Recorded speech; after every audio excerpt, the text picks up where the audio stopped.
going on, people? Okay, so today I want to show you guys a little bit about and talking about social settings and bringing dogs in, right? And what to expect when you come and what to ask your dog for, how to use your obedience in settings like this. So we're going to go into a store and I'm going to show you what I do with dogs when I go into stores. Remember, there are rules, right? Dogs are not supposed to sniff, pee, jump, bark, none of that stuff when they're in social settings, especially inside stores. Most stores will allow you to go inside with your dog as long as your dog is well behaved and he almost goes unnoticed. So this is the goal, right? They're not supposed to disrupt the environment. He's just supposed to be there. So remember the neutrality that I talk about all the time. So we're gonna go in. I'm gonna show you guys what we're gonna do and how they're going to behave. So today's a little bit hot, so I'm coming into the store just so they can cool off a little bit and do some training. Why not, right? So this is a sports store, like any other store. There are halls and there are products all over the place. What do we want out of the dogs? You see that they are walking exactly the same way that they're walking outside. No change whatsoever. So the environment is just in the background. It doesn't matter. They're still walking with me. They're still under that same guidance. This is super important, guys. Remember, I'm not here to use them as entertainment. I'm simply here to let them know, to see stuff in the store, right? Like any other person, any other customer. I'm here looking at things, and what I want out of my dogs is just for them to surrender and be calm. That's all. So I put them on down so they can take a break and cool off a little bit, and people will walk around, and the goal is simply to have them here relaxing and waiting for me to tell them what to do next. That's all we want, right? The little one over here is a little bit more anxious, so I like to do this with her all the time. See, she will every once in a while whine a little bit. That's why I have the e-collar here to correct her if I need to. And Emma, she deals with it perfectly. She's been doing this since she was a puppy, so she knows how to do this very well. And we take our time here. So my little one here calms down and she really surrenders to the activity. That's what I want.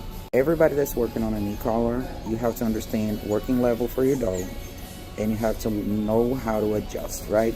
I know her, so I know it takes a little bit for her to settle. And if I see that she's struggling too much, I'm just gonna tap her on the e-collar, make sure that she relaxes because she's alert. See, shh. Different than Emma, that knows how to deal with this very well. She's just relaxing and looking around. I want you to see the expressions. They are very different, right? This is alertness, she's worried. This is just observing. That's all. The challenge here is to not allow her to engage with distractions, right? People walking around with cards and stuff like that. Shh. So tap on the e-collar here. If I need to adjust the level, I'll adjust for a little bit higher. Shh.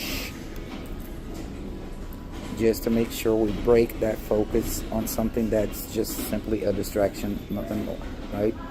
Now that doesn't really faze Emma. My nose, she's okay with that. This one is a little bit more worried. You see the body posture, a little bit more tense, right? I want her to relax, just like Emma's doing. Look for in body language, right? One of the signs that you can see is that her head is not on the ground, but not all the way up. So it's kind of like in the middle, which shows us that she's still too tense. She hasn't surrendered yet. And what I want is total surrender. That's what I want. In this case over here, you can see that she's holding her neck tense. Like she knows what I want from her. She doesn't want to break command, but at the same time, she's not all the way in yet, in surrender mode. And that's what we're waiting for. Okay, very important to pay attention to that.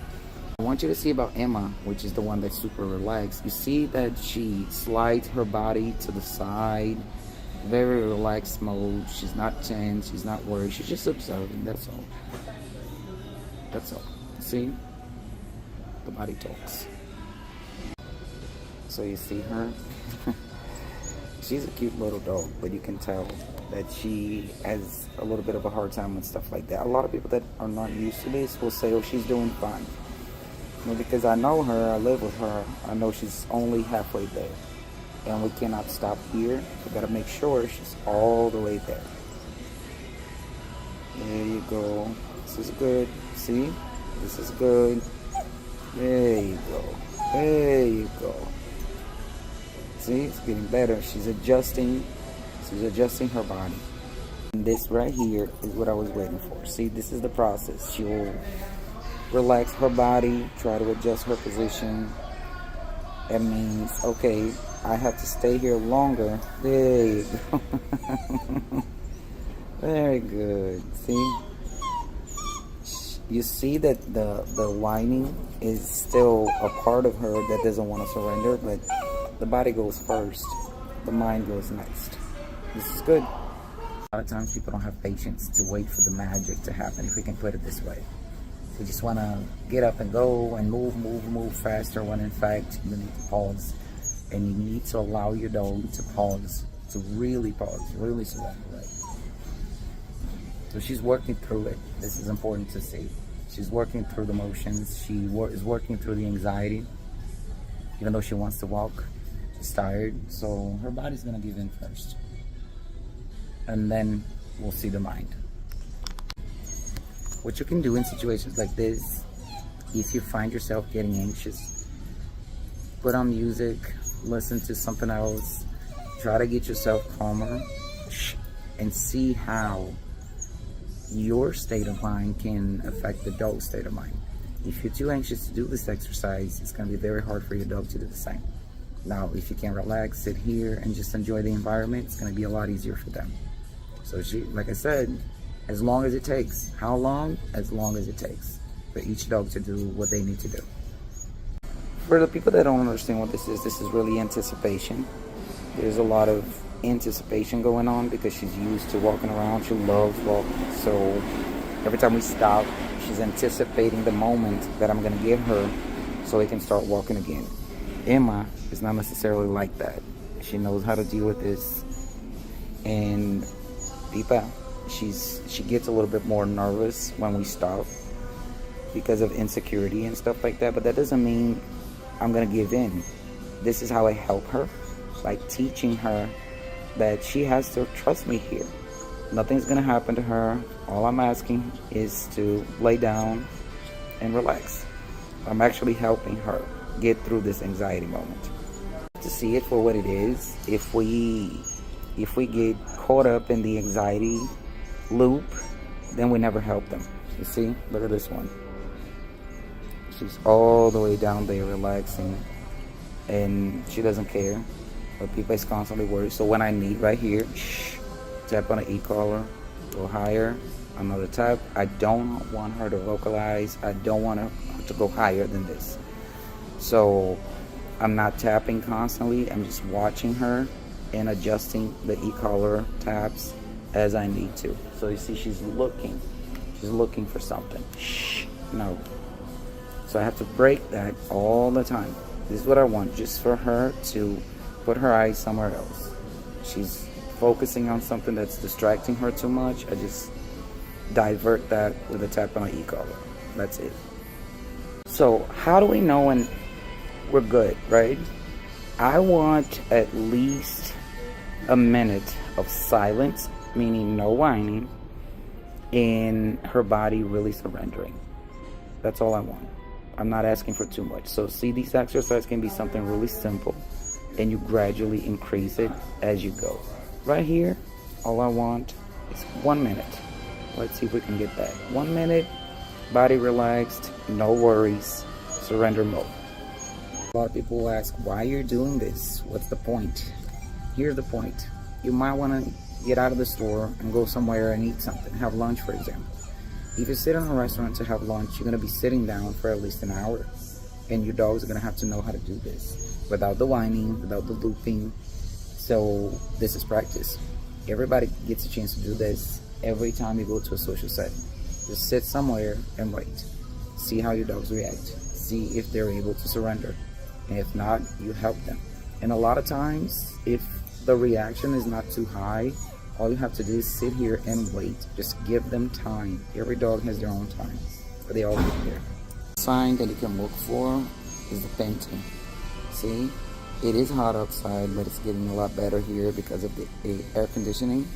So Emma is a lot cooler. See, she's able to close her mouth and be okay.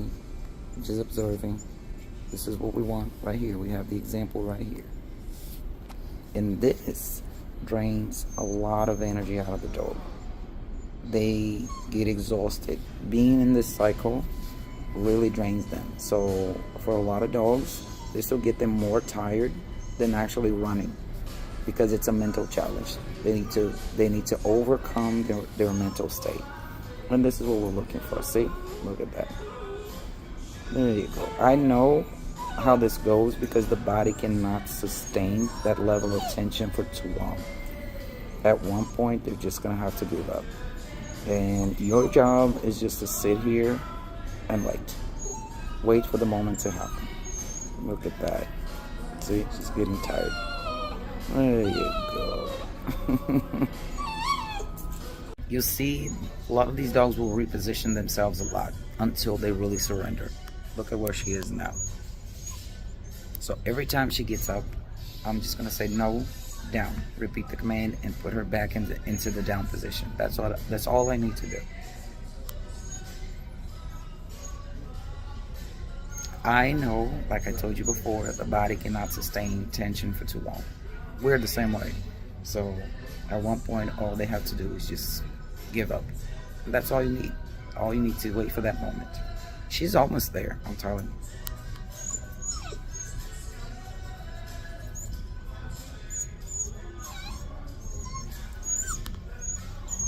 Here we go. Now, if you have a dog that whines a lot, even though they're holding position, this is where the e-collar comes in, right? So you tap and you adjust. This is not a high level correction. This is just a simple tap to make sure the dog doesn't feed off of the whining, right? And she knows that because every time she sees that I'm holding the remote, she knows that it could happen. So see, she's the repositioning I told you about. Let's see.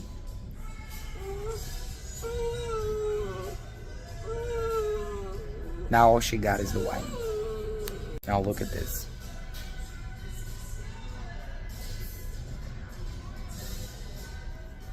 Remember that minute I told you about? That's it. This is the minute. The minute where she's quiet. Her entire body's on the ground. She's not whining. She just surrendered. Like I told you, they all do it. It's just a matter of patience. Now we're ready to go. After we're done with that, we just walk around the stretch direction right here. Reposition. We walk around here a little bit more and we leave. Our job is done. So sometimes the most important lessons just take a minute. If you go 1 minute by day, by the end of a few months, you're able to have your dog hold this for a long time. As they do it, it becomes more natural. So, see, that's all there is to it. So